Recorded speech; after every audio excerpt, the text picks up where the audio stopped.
Hi hello అండి, welcome to my channel. నేను మీ సునంద. మీకు లాస్ట్ వీడియోలో బుట్ట హ్యాండ్స్ ఎలా రెడీ చేసుకోవాలో చూపించాను కదా ఫ్రెండ్స్. ఇప్పుడు అవి మనం బ్లౌజ్కి ఎలా అటాచ్ చేసుకోవాలో చూసి నేర్చుకుందాం. చూడండి ఫ్రెండ్స్, ఫ్రంట్ బ్యాక్ సైడ్ రెండు కలిపి ఇలా మనం పట్టుకొని చూసుకొని ఏమన్నా ఎక్స్ట్రా ఉంటే కట్ చేసేసుకొని రిమూవ్ చేసుకోవాలి. అప్పుడు మనం హ్యాండ్స్ వేసుకున్నప్పుడు కరెక్ట్గా ఉంటుంది. లేదంటే ఒక సైడ్ ఎక్కువ ఒక సైడ్ తక్కువ వస్తుంది, కరెక్ట్గా అయితే రాదు. హ్యాండ్ని కూడా సేమ్ ఇలాగే మెజర్మెంట్ చేసుకోవాలి, సంక వైపు కరెక్ట్గా ఉందా లేదా అని. అప్పుడు ఇలా స్టార్ట్ చేసుకొని ఒక 1/2 ఇంచ్ గ్యాప్తో స్టిచ్ అయితే వేసుకోవాలండి.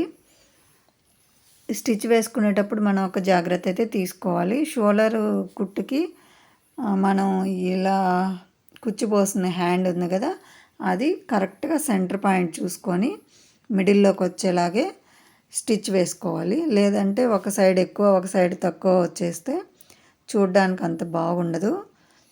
కింద కూడా అంతే, కరెక్ట్గా సెంటర్ పాయింట్ చూసుకొని మనం స్టిచ్ వేసుకోవాలి. ఒకవేళ హెచ్చు తగ్గులు వస్తే ఒక ఫిల్టు పెట్టుకోవడమా, లేదంటే ఒక ఫిల్టుని తీసుకొని అడ్జస్ట్ చేసుకొని మనం స్టిచ్ అయితే వేసేసుకోవాలి. నెక్స్ట్ వచ్చేసి మళ్ళీ డబల్ స్టిచ్ వేసుకునేటప్పుడు కొంచెం హెచ్చు తగ్గులు వచ్చుంటే ఖర్చు కానీ లేదంటే ముడతలు రాకుండా మనం డబల్ స్టిచ్లో కవర్ చేసుకుంటూ రావాలి. అప్పుడే మనకి హ్యాండ్ అనేది కరెక్ట్గా షోల్డర్ మీద ఎక్కడ ముడతలు రాకుండా వస్తుంది. చూడండి ఫ్రెండ్స్, ఇలా మిడిల్లోకి ఎంత కరెక్ట్గా షోల్డర్ మీద నుంచి 2 సైడ్స్ మిడిల్లోకి వచ్చేసినాయి చూడండి మనం పెట్టుకున్న కుచ్చు అనేది.